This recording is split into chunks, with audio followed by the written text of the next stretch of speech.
distingués invités. Comme le disait le président du Conseil pour l'éducation et le développement, COPED, COPED est né en 1974 et il a été créé par Monseigneur Bernard Boudoudira avec ses collaborateurs pour s'attaquer aux grands maux qui étaient de son temps et qui demeurent probablement. Il voulait s'attaquer à la faim, à l'ignorance et à la maladie. Ce sont les trois grands axes que COPED a essayé d'apporter une contribution pour réduire la maladie, l'ignorance et la faim. Ainsi, à base de ces trois axes importants, au niveau de la santé, le COPED a participé à l'amélioration de l'accès aux soins. En témoignent les nombreuses formations sanitaires, les centres de santé que COPED a construits dans les 44 ans de son existence. COPED également a appuyé l'amélioration de la qualité des soins. Parce qu'une chose, c'est de construire des infrastructures, mais une autre chose, de garantir les soins de qualité. Pour que celui qui vient à une formation sanitaire en revienne guéri ou tout au moins apaisé. Au niveau de la santé, on a également appuyé l'amélioration du système de santé par la promotion de différentes approches, notamment l'approche du financement basée sur la performance, qui a conduit à des succès dans plusieurs provinces de son pays. Le COPED a également participé dans ce qu'on appelle le WASH, dans l'eau, hygiène et assainissement, sur plusieurs provinces de son pays. Ainsi, au niveau, par exemple, à l'accès à l'eau, le COPED travaille à partir de Mawanda Gitara jusqu'à Kigozi. Ceux qui connaissent un peu le Burundi, ils comprennent que ce sont les deux points à la frontière.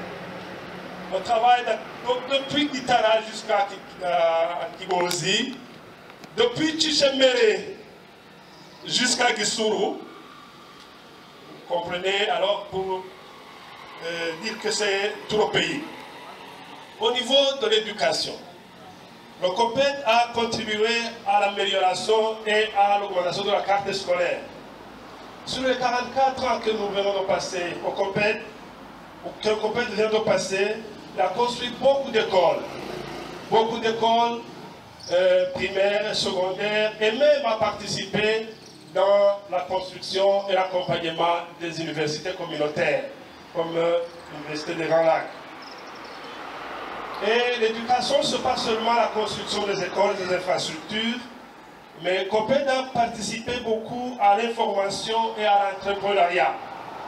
Nous avons un centre d'entrepreneuriat et d'innovation rurale à Rumongue, qui est un grand centre de référence, où les jeunes qui veulent investir, ils passent pour un encadrement et un accompagnement en coaching, et ainsi ils peuvent appliquer ce qu'ils ont appris et essayer de manager le business plan, et c'est à base de ce business plan qu'ils peuvent même accéder au crédit via notre microfinance Ishaka qui est basée à Rumongue. Nous sommes très sensibles à l'entrepreneuriat des jeunes et à l'entrepreneuriat féminin. Nous avons plusieurs projets que nous venons de commencer, qu'on compte continuer, pour amener aussi la femme rurale à développer une entreprise. Parce qu'il est déjà prouvé que l'argent qui passe par moment arrive plus facilement au ménage. On ne sait pas pourquoi. La sécurité alimentaire. La sécurité alimentaire, c'est pour la lutte contre la faim. Et là, nous avons plusieurs projets. Les projets qui concernent en fait le relèvement économique. Et pour atteindre un relèvement économique, il y a un triangle important. On ne peut pas développer un pays ou une contrée si on ne combine pas les 3 points. si on n'a pas de producteurs qui augmentent la production, si les producteurs ne sont pas rassemblés dans une coopérative, et si les coopératives ne bénéficient pas d'un financement. C'est ce triangle-là qui est très important. Et à base de cela, nous avons développé des chaînes de valeur. Et qui dit chaîne de valeur ne commence pas nécessairement à la production ou aux unités de transformation, mais commence par l'accroissement de la production. Et pour pouvoir accroître la production, il faut garantir aux producteurs les intrants et les accompagner dans leur initiative dans les entreprises et ensuite garantir le marché.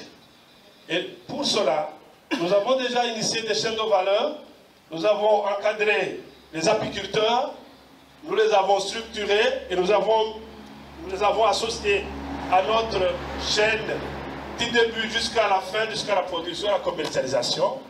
Nous avons fait de même pour les fruiticulteurs, nous avons fait de même pour ceux qui ont des élevages, notamment pour le traitement du lait. Nous sommes en train aussi d'accompagner les chaînes de valeur, pommes de terre, maïs, etc. Au niveau de la sécurité alimentaire, on a eu une attention particulière à la protection de l'environnement et à la conservation des ressources naturelles. Par cela, il faut comprendre qu'on ne peut pas développer, créer des richesses en ignorant l'environnement. Le développement durable passe toujours par 3 piliers. Il y a le pilier économie, il y a le pilier société et il y a le pilier environnement. Si on veut donc atteindre un développement durable, on doit nécessairement avoir attention sur les 3 piliers. Créer des richesses, oui. Accroître l'économie, oui. Mais en essayant aussi d'avoir un œil sur la société. Parce que ces richesses doivent être partagées équitablement. Parce que ces richesses sont parfois source de conflits. Et il faut absolument gérer la richesse en essayant de propulser pour que ça puisse servir à la société. Et en essayant aussi de sauvegarder notre planète Terre, que le Saint-Père appelle, à raison, notre maison commune.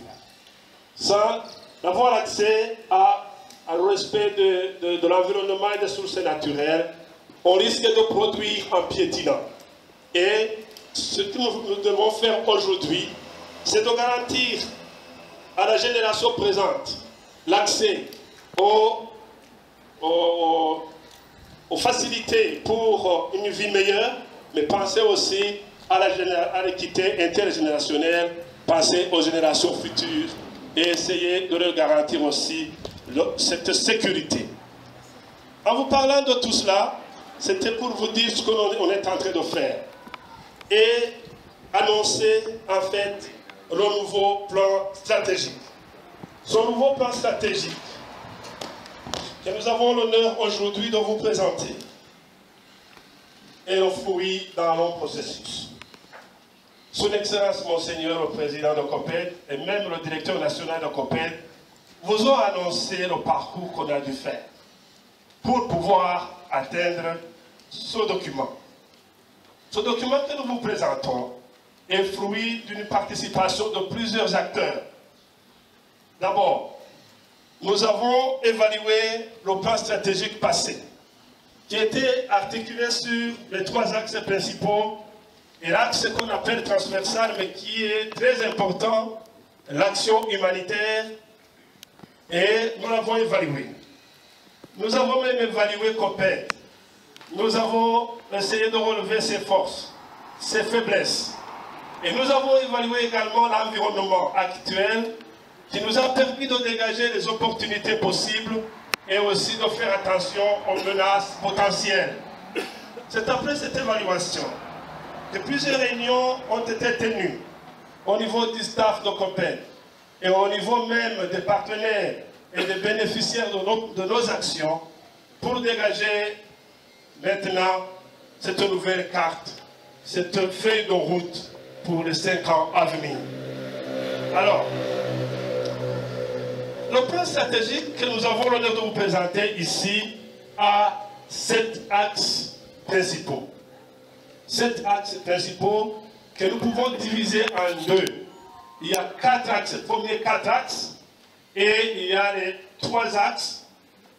L'intérêt de subdiviser cela en deux, c'est que, comme vous le verrez, les 3 derniers axes constituent en fait des approches, des stratégies qui vont être appliquées sur tous les 4 axes. On les appelle alors les 3 axes qui sont transversaux. En respectant l'héritage de Coppet, en respectant les acquis de Coppet, nous n'avons pas voulu changer d'axe, mais nous avons voulu seulement clarifier davantage parce que la conjoncture nous y oblige. L'axe premier, et ceux qui sont de l'autre côté peuvent facilement voir les différents axes. Mais si je devais vous présenter les axes, je dois d'abord commencer par la vision que nous avons. Une organisation qui n'a pas de vision, elle est condamnée à disparaître. Et une organisation qui n'a pas de mission, elle ne sait pas où elle va. Et une organisation qui n'a pas de valeur, elle est condamnée d'avance. Et la vision que nous avons au COPEL, nous voulons une société construite sur base de développement intégral de la personne humaine dans un environnement sain et viable. Nous voulons une société construite sur base du développement intégral de la personne humaine. Pour qui connaît Monseigneur Bernard Boudoudira, nous savons, nous qui avons eu la chance de l'écouter à plusieurs reprises, il y avait des mots qui étaient cherchés. C'est vraiment la personne humaine, le développement intégral. Parce qu'il ne faut pas morceler la personne humaine. Il ne faut pas penser qu'en apportant un appui à gauche et en ignorant à droite, vous êtes en train de bâtir un homme debout. Pour qu'il soit un homme debout, il faut aussi répondre aux différentes sollicitudes. Et la mission que nous avons, c'est de contribuer. Contribuer, il faut être humble. Nous voulons contribuer. Nous ne sommes pas les seuls promoteurs. On sait que sur le terrain, il y a d'autres acteurs, probablement même plus efficaces que nous. Mais nous voulons apporter notre pierre. Nous voulons contribuer à l'édification d'un monde meilleur à travers les actions de réduction de la pauvreté, de promotion de la santé, de l'éducation, de la sécurité alimentaire, de l'environnement, toujours dans le respect de la personne humaine. La personne humaine. Les valeurs. Comme d'autres organisations, il y a des valeurs fondamentales sur lesquelles s'appuie notre action. C'est le respect de la dignité de la personne. Encore une fois, c'est la justice sociale et l'équité, et c'est aussi la solidarité. Et donc, si j'aborde les axes, nous avons déposé ici les 17 ODD pour que vous puissiez voir ce que nous sommes en train de promouvoir. Ne répond pas peut-être à tous les objectifs, mais au moins se retrouve dans les objectifs de développement durable. Tenez. L'axe premier, c'est la promotion de la santé communautaire, préventive et curative. En fait, si vous voulez, c'est la santé tout court, mais nous avons voulu attirer l'attention pour qu'on sache que la santé, ce n'est pas seulement donner des soins, mais qu'il y a une éducation derrière, qu'il y a une collaboration incontournable de la communauté et qu'il ne faut pas aller soigner, mais il faut aussi prévenir. C'est pourquoi nous avons fait ressortir dans l'axe l'aspect communauté, l'aspect prévention et l'aspect soin. Et je crois qu'avec cela, on est très bien au niveau de l'ODD 3. Et l'axe 2, c'est l'accès à l'éducation de qualité et une formation à l'insertion au monde du travail. Oui, quand le COPEL a commencé, il faisait beaucoup plus attention à la construction des écoles. Et peut-être aussi à la motivation des enseignants et des élèves ou écoliers. Mais nous avons remarqué que l'éducation, ce n'est pas seulement destiné aux gens du primaire ou du secondaire. C'est pourquoi l'attention sera porté pour les 5 ans qui vont venir. Le COPED s'engage à contribuer et à participer à l'accès physique à l'éducation, oui, à l'amélioration de la qualité de l'éducation, oui, mais également à l'insertion socio-économique et professionnelle des jeunes. Il ne sert à rien de former des gens pour finalement les retrouver dans la rue.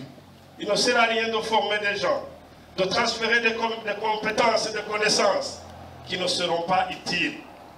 Et il ne sert à rien aussi de dire aux jeunes d'attendre chaque fois de l'emploi au gouvernement, etc., quand ils peuvent se mettre ensemble et imaginer et innover. Nous le disons devant les partenaires, nous savons votre rôle.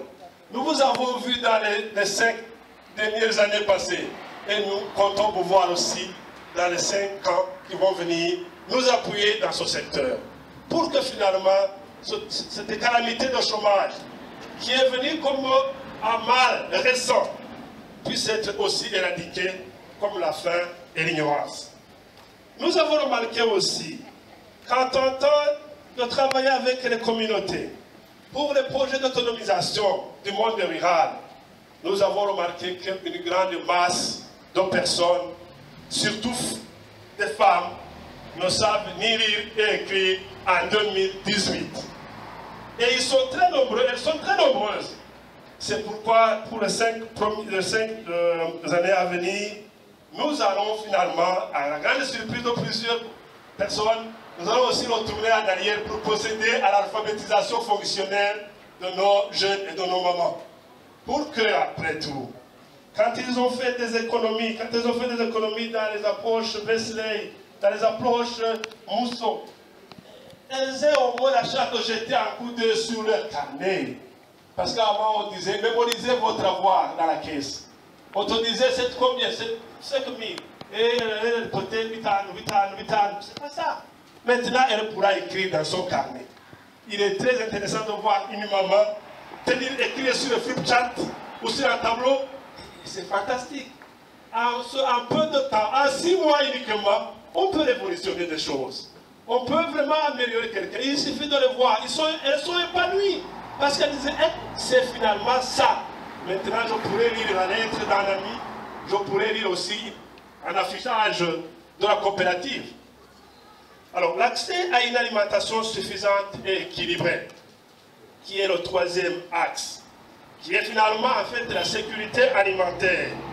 Mais nous avons remarqué que ces derniers temps, il y a une malnutrition chronique. Il y a une malnutrition de chiffres. Je sais qu'il y a de la FAO ici. Nous avons vu des chiffres parfois alarmants. Il y a plusieurs paramètres. Il y a plusieurs causes. Là, je ne veux pas entrer dans les détails. Mais à voir les chiffres, on s'est dit, est-ce que COPED ne pourrait pas aussi contribuer à ce que les enfants burundais, et même aussi, puisqu'il y a des réfugiés qui viennent, est-ce qu'on ne pourrait pas contribuer à l'amélioration de l'alimentation en essayant de voir, après évaluation de la malnutrition, de promouvoir aussi des centres de nutrition, de supplémentation et probablement aussi ouvrir des centres thérapeutiques. Et en essayant également de mettre à contribution la communauté par ce qu'on appelle les mamans lumière qui sont à la colline et qui aident les autres mamans à d'office bien préparer ce que les ont. En essayant donc de mettre en place ces FAN et FARN, les foyers d'apprentissage et de réhabilitation nutritionnelle, on sait qu'on aura participé à sauver des milliers d'enfants. Parce que les enfants, après tout, ce sont ces enfants qui resteront quand nous, on aura terminé notre tâche sur Terre. L'axe 4, et qui est apparemment nouveau, c'est la protection de l'environnement et la conservation des ressources naturelles. Nous avons souhaité en faire un axe à part, parce que nous sommes conscients que les questions de l'environnement, les questions de la conservation de la nature, de conservation des ressources naturelles ne peuvent pas être noyées dans un autre axe. C'est tellement important.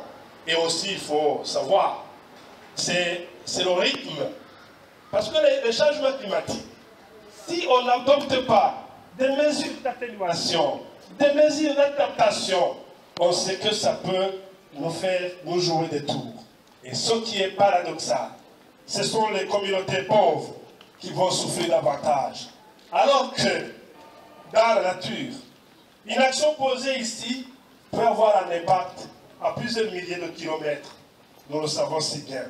Et le COPED donc compte contribuer aux initiatives visant la réduction des émissions à gaz, des émissions des gaz à effet de serre, la promotion des énergies durables, la promotion des énergies renouvelables et la promotion des constructions et des pratiques respectueuses de l'environnement. Et nous sommes très bien à l'aise avec les ODD 6, 7 et 12. Voilà les 4 grands axes. Alors, le COPED avec ses partenaires et toutes les parties prenantes a eu aussi à ajouter 3 autres axes, mais qui finalement constituent des stratégies. L'axe numéro 5. Le COPED s'engage pour les 5 prochaines années à mener des interventions inclusives en matière d'urgence, en matière d'humanitaire, de genre et avec une attention aux jeunes. Il est très important aussi de revenir sur cet aspect humanitaire, aspect urgence. Parce que ces dernières années nous ont montré qu'il ne fallait pas seulement avancer à haute vitesse, parce que le terrain n'était pas si évident. Il fallait retourner aussi, avoir une attention pour les vulnérables, avoir une attention pour ce monde de rapatriés, avoir une attention pour ce monde de réfugiés. Et COPED, en partenariat avec le HCR, est en train d'appuyer 2 grands volets. Le premier volet, c'est le volet concernant les réfugiés congolais, les réfugiés et les demandeurs d'asile. Et là, nous sommes en train de travailler sur le volet infrastructure, le volet eau, hygiène, assainissement et aussi mener quelques actions de l'environnement. Sur le deuxième volet, nous sommes en train d'appuyer sur la politique du rapatriement, parce que nous sommes chargés de la construction des sites de transit et nous sommes également chargés de l'accueil par la distribution des vivres, non-vivres et cash. C'est cette attention qui nous a poussé à imaginer qu'il ne sied pas de courir, mais aussi il faut avoir un pied dans le développement, mais un pied qui a été renforcé aussi derrière en appuyant nos frères congolais et même les Burundais qui sont de retour. L'axe 6 revient justement sur la réinsertion socio-économique des vulnérables.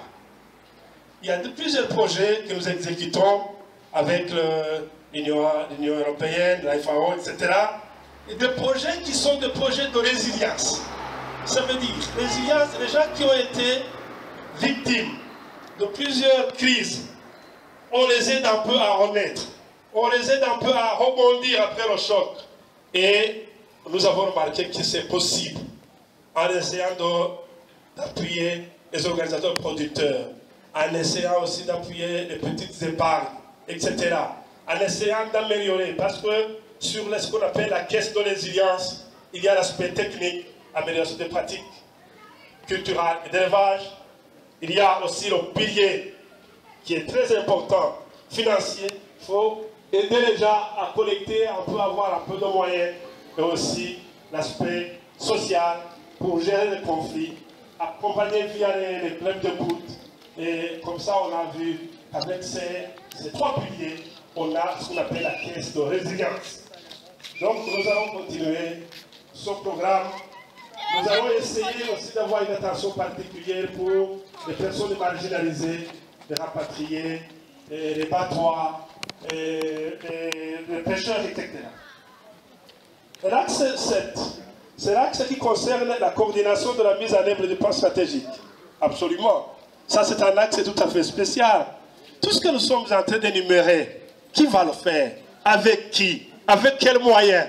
C'est ça l'axe numéro 7, qui concernera la mobilisation des fonds, qui concernera aussi l'amélioration du partenariat avec le gouvernement, avec le système des Nations Unies, avec l'Union européenne, avec les organismes internationaux, avec les associations locales et avec la communauté. On va mettre en contribution tout un chacun. Ça sera un grand combat que nous voulons vous convier à cela, chers partenaires. Nous savons que COPED a toujours vécu des partenariats, que ce sont des partenariats locaux et des partenariats internationaux. Et le but de cette ouverture, de ce plan stratégique, et le but de ces portes ouvertes, c'est justement pour vous montrer ce qu'on est en train de faire. C'est vous qui nous avez aidés à l'atteindre. Et c'est vous qui nous aidera à atteindre le plan stratégique. Quelque part, nous avons souvent entendu des gens qui disent, finalement, COPED, vous êtes en touche à tout. Je ne sais pas s'ils étaient de bonne foi, mais effectivement, en les écoutant, on a vu qu'ils avaient l'air d'être informés, mais ce n'était pas vrai en fait. Ce que nous faisons, nous ne sommes pas des touches à tout. C'est toujours dans la logique de la promotion de la dignité de l'homme et l'homme intégral. Si on fait une adduction d'eau et que demain on accompagne la bonne alimentation et qu'ensuite on bâtit une maison d'invulnérables, vous pensez qu'on se disperse? Non, pas de cela. On est plutôt conscient et on est conséquent avec nous-mêmes.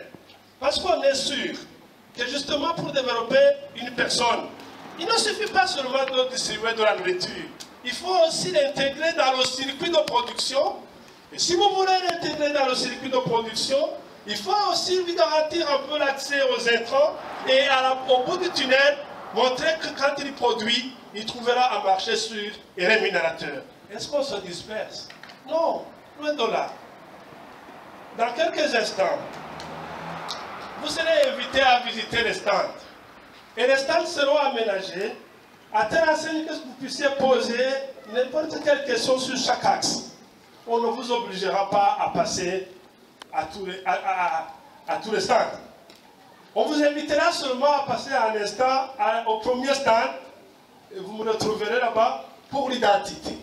L'identité COPED, l'organisation COPED. Je sais que certains ont beaucoup de questions et pourraient avoir aussi beaucoup de suggestions pour que l'institution puisse tenir. Elle est vieille de 44 ans, elle est assez mûre, mais comme elle voudrait durer le plus longtemps possible, on se dit que 44 c'est encore peu. On voudrait travailler. Pas seulement au Burundi, mais on a même l'ambition de sauter, de dépasser les frontières. Vous imaginez ce que ça représente? On était au départ dans le diocèse, on a travaillé dans Makamba, Bururi et une partie de Rutana. Après on a dit, c'est vous qui nous avez conseillé de venir ici à Bujumbura, vous les partenaires. On dit, vous faites de belles choses. Mais vous êtes où? On ne vous voit pas. Et ce sont les partenaires qui nous ont indiqué l'adresse. Ils ont dit, venez à Rohero et on est ici. Et qu'est-ce qui nous empêcherait qu'il y ait d'autres partenaires qui disent, pourquoi pas à Washington, pourquoi pas à Bruxelles, pourquoi pas, etc. Et oui, on est prêt. L'ambition fait vivre. L'ambition fait vivre. On est ambitieux. Là vraiment, ce n'est pas une insulte. On est sûr qu'on est ambitieux. Est-ce que l'ambition, c'est mauvais? Pas du tout. C'est pas mauvais. On a des élans. C'est pourquoi on a d'ailleurs une vision. On sait où on va. Et on partira avec vous. Je vous remercie.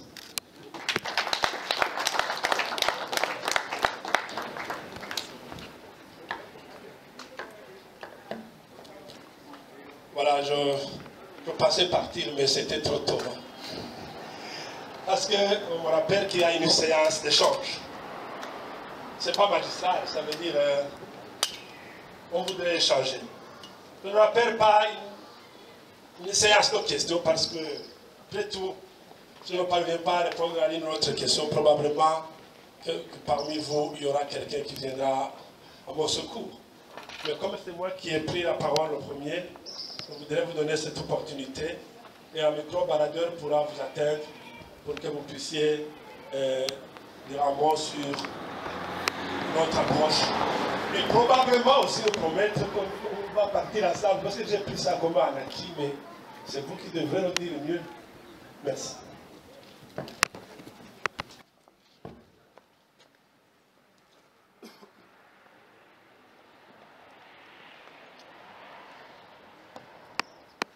Merci beaucoup, M. l'abbé, pour cette parole m'accordée.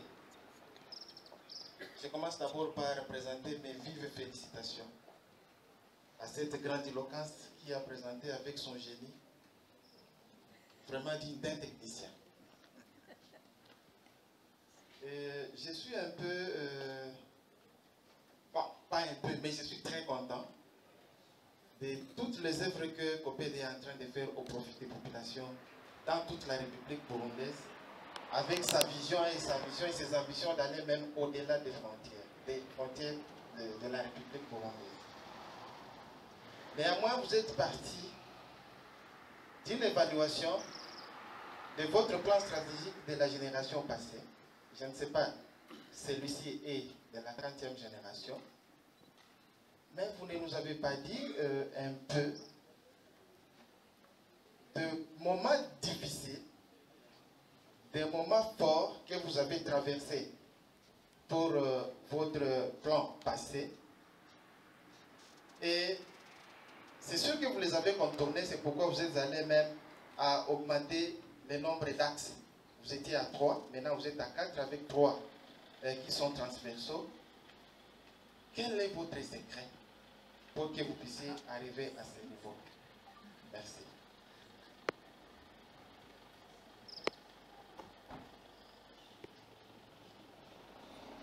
Merci. Est-ce qu'il y a quelqu'un d'autre qui aurait une question? On pourrait prendre une série de questions. Merci. Mon intervention, c'est par rapport à l'accès relatif à l'éducation de qualité, de formation et de façon au monde de travail. Vous savez que actuellement, si quelqu'un fait une formation à l'école fondamentale, s'il échoue au concours, n'a pas le droit de reprendre. J'aimerais demander aux autorités de COPED ce qu'ils prévoient pour que ces enfants puissent avoir un travail décent. Merci.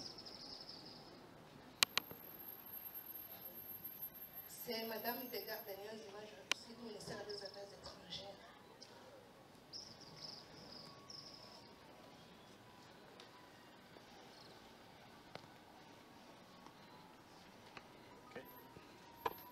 Je donne directement la parole à l'abbé Laurent. Il va répondre aux deux questions, mais peut-être qu'il y a quelqu'un d'autre aussi qui pourrait les poser pour comprendre davantage. Parce que après ce que nous venons d'entendre, il y a quelqu'un qui a posé une question qui est peut-être qu'il n'aura pas toutes les réponses, mais certainement que Laurent, éloquent qu'il est, et il est assez aussi au COPED, il connaît beaucoup de domaines de COPED, les contraintes et les différentes possibilités. Il peut alors répondre. Et il y a aussi le directeur qui est ici. Nous avons aussi le président de COPED qui est encore ici. Je passe la parole à l'autre. Merci. Comme il l'a dit, je vais tenter une réponse. Ça fait quand même plusieurs années que je suis au COPED. Je connais un peu quelques moments de difficulté, mais quelques moments aussi de joie. Le premier moment de difficulté, c'est quand le pays est en difficulté. Ça, ce sont les moments difficiles. Parce que le COPED, c'est une ONG qui a une assise communautaire. Et quand la communauté est en train de souffrir, c'est vraiment le moment le plus difficile. C'est le moment le plus difficile parce que l'approche qui est participative ne trouve pas un interlocuteur sur terre. Quand par exemple les gens sont en train de fuir, ce n'est pas le moment d'innover, hein? Ce n'est pas les grandes... Donc le moment difficile, c'est correspondre en fait au moment que le pays a vécu. Quand c'était difficile au niveau de la société, c'était encore plus difficile au niveau de l'ONG COPED. le moment fort, ou le point fort, c'est dans l'approche de COPED. Vous avez posé la question, quel est le secret pour que vous puissiez arriver là? On n'a pas un secret spécial. Mais le secret réside dans l'écoute de la communauté. Et je dois dire peut-être qu'on a une chance. Et quand on était à Ouvira, je me souviens, on posait la question, nous avons tenté les mutuelles de solidarité et ça n'a pas réussi. Mais vous, comment est-ce que ça a réussi? On a aussi une opportunité, on a aussi des communautés ecclésiales de base, qui sont des structures collinaires. Vous savez que dans plusieurs provinces, on a un comité collinaire de développement et d'entraide. Ce comité collinaire composé de 2 personnes, un homme et une femme généralement, ce sont eux qui sont chargés d'identifier les besoins de la communauté et de balancer aux instances supérieures. Et quand nous faisons des interventions, ce sont eux qui sont notre œil dans la communauté. Et à base de ce montage, nous sommes assurés d'amener des appuis convenables et qui correspondent réellement aux vrais besoins de la population. Et puis, un deuxième secret, c'est d'être crédible. D'être crédible. Je connais des associations, des ONG qui ont fermé parce qu'ils ont voulu gagner. Parce qu'ils ont voulu poursuivre la ligue. Et ils ont oublié que les bénéficiaires ne sont pas dans nos bureaux. Ils sont là. Et si nous devons apporter un appui, ils ne viennent pas appuyer COPED, mais ils viennent appuyer la population. Et probablement aussi la population négligée, la population du monde rural. Alors si vous voulez être, ça veut dire, il faut que je garde un minimum du militaire, hein, mais ça veut dire qu'il faut être suffisamment humble pour savoir que ce qui n'est pas à toi n'est pas à toi. Vous devez donc, parce qu'il y aura après toi un feedback, parce qu'il y aura toi une évaluation. Ce n'est pas pour renforcer COPED, mais c'est pour appuyer les populations. Et ce sont eux qui vont plaider, qui montreront les témoignages de succès. Et ce sont les impacts qui se retrouveront là, non pas ici. Donc ça, je crois que c'est très important. La troisième chose, c'est de savoir collaborer avec toutes les parties prenantes. Travailler avec les ministères sectoriels concernés, travailler avec l'administration de la base jusqu'au sommet, et travailler avec les partenaires de divers ordres. Ça, je crois que ça a été très bénéfique. Jusqu'à l'heure qu'il est, on n'a jamais eu une difficulté avec les structures du gouvernement, même à la base. Jamais. Parce que déjà, ils participent au montage des projets. Parce qu'ils ont déjà participé à l'élaboration des projets. Je vais vous dire une chose. Vous savez que COPED, dans plusieurs provinces, a participé à l'actualisation, à l'élaboration des PCDC. Nous l'avons fait dans plusieurs provinces. Nous l'avons fait à Bururi, à Makamba, à Changuzo, à Ruyigi. Les plans communaux de développement communautaire. Et c'est le livre de référence. Parce qu'il ne faut pas amener une addiction d'eau et déposer à côté d'une autre. La population, à travers un diagnostic participatif, a déjà montré ce qu'elle souhaite et où elle souhaite l'action. Vous ne faites que lire. Vous ne faites que lire ce que la population a déjà dit. Elle dit, écoutez, si vous voulez venir à notre aide, nous mettons en priorité l'eau. Et l'eau, on mettra à la colline X. C'est déjà dit. Donc, bon, j'essaie un peu de résumer. Et je crois que les partenaires qui sont ici, et d'autres qui n'ont peut-être pas eu l'occasion de venir, ils auront remarqué qu'au niveau de COPED, on essaie de travailler avec le professionnalisme. Le professionnalisme. Ce n'est pas question de dire je fais ou je ne fais pas. Non. Nous avons des valeurs, nous avons une ligne, et c'est celle-là. Et puis, une autre chose, je le dis sous contrôle de Monseigneur, avoir la structure ecclésiale aussi nous a été d'un grand rapport. Parce qu'on sait, en état ici, qu'il y a quand même Monseigneur qui est le président de COPED et qui jette un coup d'œil et qui sait à chaque pas ce que nous sommes en train de faire. C'est aussi quelque chose, et j'en profite pour remercier le président de COPED. Voilà. Monsieur l'abbé directeur, est-ce que vous avez quelque chose à ajouter ou... Je ne sais pas.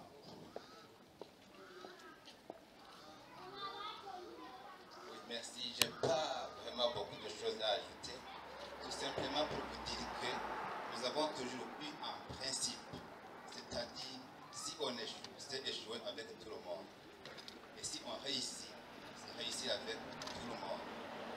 Si je dis tout le monde, c'est qui?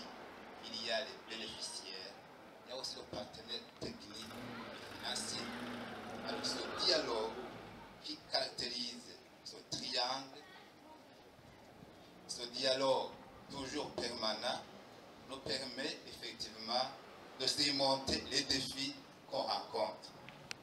Et normalement, ce qui est très mal et à décourager chez plusieurs organisations, c'est vouloir faire seul. Il faut communiquer. Si vous avez un problème, il faut communiquer. Il faut s'approcher du partenaire et des partenaires et des bénéficiaires. Nous avons souvent des projets qui rencontrent quelques difficultés, mais nous parvenons à les résoudre ensemble. Nos partenaires le savent ici combien de fois on va chez eux, on toque à leur porte l'avant-midi, l'après-midi, le lendemain, on est là pour dire je voudrais que nous puissions prendre du temps ensemble pour résoudre ce problème. Mais vous savez, dans la vie, on ne peut pas s'imaginer une personne, une relation qui réussit tout. Il faut accepter qu'on peut connaître des échecs dans la vie. Et si on les connaît, il faut les connaître avec tout le monde. Et tout le monde dira, finalement, nous avons échoué. Pour ne pas dire, ils ont échoué. Tout le monde dira, nous avons échoué. Si nous échouons, nous disons, nous avons échoué. Avec tous. Ça, c'est très important. C'est très important. Sinon, les moments difficiles aussi, vous savez, c'est normal dans la vie d'une personne, dans la vie d'une organisation. Les phases, les problèmes que connaissent le pays, c'est aussi nos problèmes. Il a déjà signalé. Et quand vous avez des partenaires qui vous disent finalement nous sommes obligés d'arrêter nos projets ensemble, alors que vous avez engagé des ressources humaines, vous avez là une quarantaine de personnes et ça s'arrête dans. Il y a aussi madame la DG a posé la question. Je voudrais d'abord laisser la répondre. Si besoin il y a, je vais le compléter. Mais aussi, je voudrais ajouter un autre élément, peut-être un peu de digression, c'est-à-dire qu'on pourra trouver des réponses à vos questions quand on va visiter les stands. Pour dire que s'il n'y a pas beaucoup de questions très importantes pour le moment, on peut, après d'avoir répondu à cette question, aller vers les stands. Vous allez m'excuser aussi, quand on est ici, dans ce que nous faisons, on devient esclave du temps. Je regardais le temps, je disais, c'est déjà temps d'aller vers les stands. On va aller vers les stands après avoir répondu à cette question. Et d'autres questions pourront être répondues là, de l'autre côté. Merci.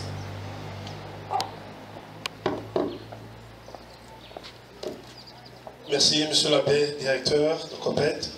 Je vais tenter de répondre à la deuxième question.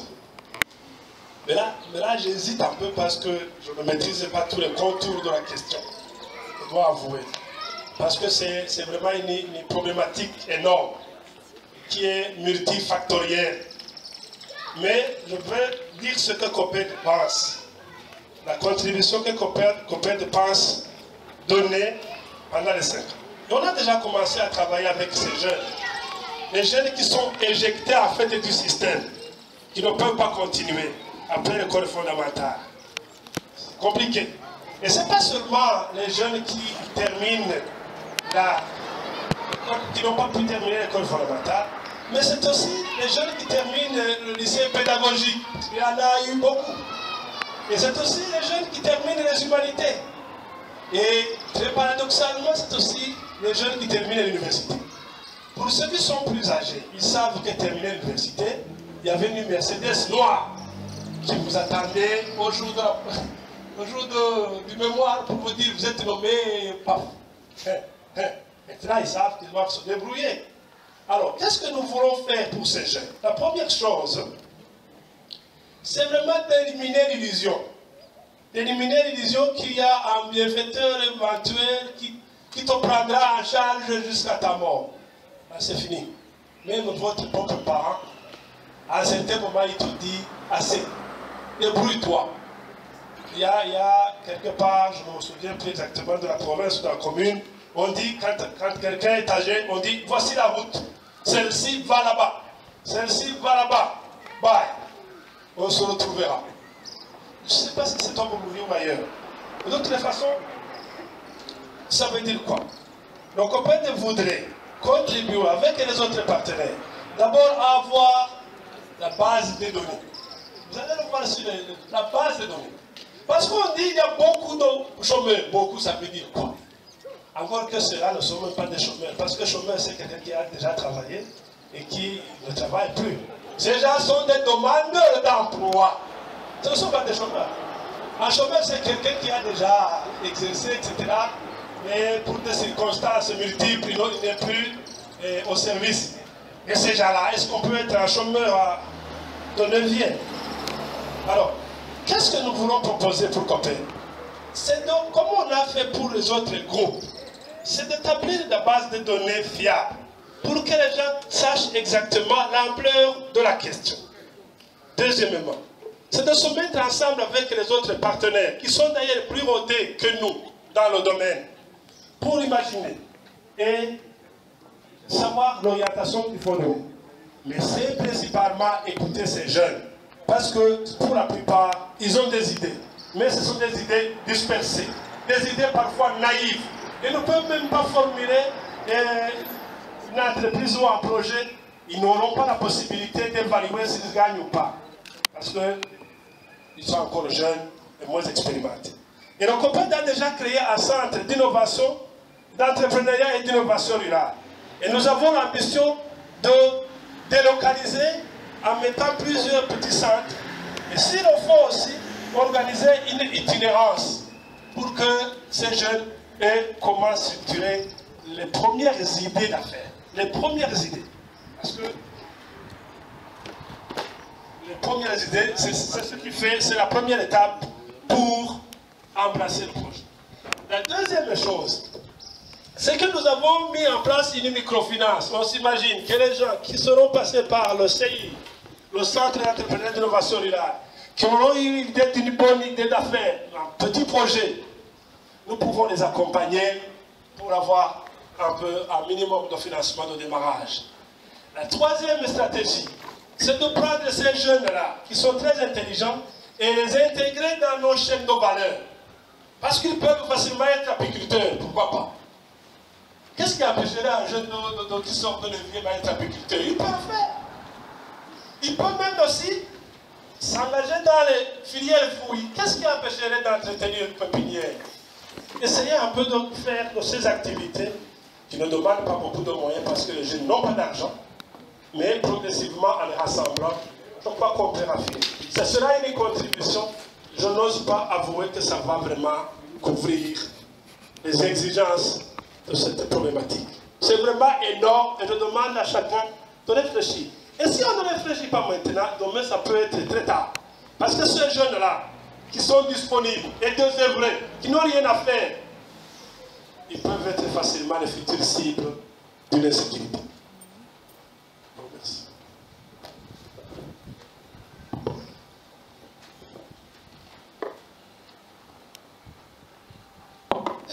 Je suis allé un jour à Ruyigi. Là, on a un chantier d'aménagement d'un nouveau camp des réfugiés congolais. Alors, la première chose que j'ai demandé, j'ai vu 300 à 400 personnes qui étaient là en train de travailler. J'ai posé la question de savoir combien il y a de jeunes qui ont terminé l'enseignement fondamental pour qu'ils aient un minimum de revenus afin qu'ils puissent initier leurs propres activités. Je n'ai pas trouvé beaucoup. Ce n'est pas après que j'ai dit non, non. Il faut les appeler, il faut qu'ils viennent. Pour dire que dans nos interventions sur le terrain, nous devons voir comment justement insérer ces jeunes. Parce que avec un petit fonds de roulement, ils peuvent se prendre en charge. Je vous demande, vous aussi, qui avez des activités sur le terrain, de voir comment chaque fois inviter les jeunes qui ont terminé la 9e et qui sont maintenant à la maison sans rien faire, parce qu'ils sont capables de travailler. Et c'est aussi une façon de changer les mentalités. Parce qu'ici, chez nous, on peut se dire, j'ai terminé l'enseignement, selon les secondaires, entre guillemets. Je n'ai plus besoin de travailler avec la main ou les mains. Et ça, c'est une mentalité à changer. Quand je vois que vous, qui êtes à Bujumbura, qui êtes fonctionnaire, c'est maintenant vous qui allez sur les collines pour cultiver et descendre à Bujumbura avec des sacs de haricots, de pommes de terre. Tandis que le jeune qui est là, qui a terminé l'enseignement fondamental, où il se dit, je ne peux plus travailler avec la main, il faut vraiment essayer de l'aider pour évoluer et faire évoluer sa mentalité. Ça, c'est un des exemples. Sinon, dans nos projets aussi, dans les projets que nous soumettons aux partenaires traditionnels principalement, nous demandons toujours une partie pour appuyer les jeunes. Et nous avons aujourd'hui un projet qui appuie ces jeunes. C'est petit, mais ça peut grandir avec le temps. Moi, nous aimons les choses qui commencent petites, mais qui grandissent avec le temps. Un peu aussi, ce que je voulais vous partager, c'est que nous avons aussi des jeunes chômeurs. On a parlé, un chômeur, c'est celui qui a eu de l'emploi et qui l'a perdu à un certain moment. Mais au sens générique, ici chez nous, on dit que même les jeunes qui ont terminé, soit qui ont eu un diplôme A2, un diplôme universitaire, qui n'ont pas d'emploi, chômeurs. Et moi j'ai dit, et je voudrais vous demander de le faire vous aussi, des fois, pour engager, vous savez, ici chez nous, on demande expérience. Quelle expérience avez-vous? 5 ans pour avoir fait ceci, 10 ans, mais celui qui termine l'université, quand est-ce qu'il sera embauché? Puisqu'il n'a pas cette expérience qui lui est demandée toujours. Moi, des fois, je dis, ok, j'appelle ces jeunes, il n'a pas encore travaillé. Je voudrais qu'il commence son premier travail ici. Et je sais qu'il sera performant d'ici 3-4 ans, quand il aura commencé son travail ici, et qu'on essaie de le suivre, de le former davantage. Et ça, c'est très important. Il faudrait que toutes les organisations y pensent. Sinon, on va exercer l'expérience toujours, et le jeune aura 50 ans sans avoir eu l'expérience. C'est vers l'âge de la pension, de la retraite. Est-ce qu'il sera engagé quand il aura l'âge de la retraite? Vous voyez, c'est tout un débat, ce sont des échanges. Mais ça nous ouvre un peu la mentalité pour voir comment justement aider ces jeunes qui demain seront les gestionnaires de ce que nous gérons aujourd'hui. Ce matin, quand j'étais en route vers le bureau, j'ai donné un lift à 3 jeunes universitaires. Ils ont dit tout ce qu'ils font toujours. J'ai dit, ok, venez. Je leur ai dit, venez. Ça, c'est votre véhicule. Parce que moi, je le conduis aujourd'hui. Demain, c'est vous qui le conduire. Ils m'ont dit, non, ça n'arrivera pas pour nous. Mais pourquoi? Vous êtes très découragés. Je leur ai dit, non. Demain, ça sera vous. Hier, nous étions là où vous êtes aujourd'hui. Dans le temps, il y avait encore moyen de s'arranger comme ci, comme ça. Alors j'ai dit non, il y a toujours moyen. Mais sachez que les générations passent, d'autres viennent. Ça c'est l'histoire, ça c'est la vie. Demain, là où nous sommes assis, viendront d'autres qui seront là. Il faut les aider à se préparer. Voilà, encore une fois, merci. Je voudrais humblement vous inviter à aller visiter les stands. Des questions pourront trouver des réponses là. Et l'on pourra continuer aussi à échanger. Je voudrais qu'on reste dans les limites du temps, tel que prévu. Parce que je sais que vous êtes chargés, sinon très surchargés. Si vous nous avez donné ce temps, c'est parce que vous nous aimez. Il ne faudrait pas en abuser. Merci.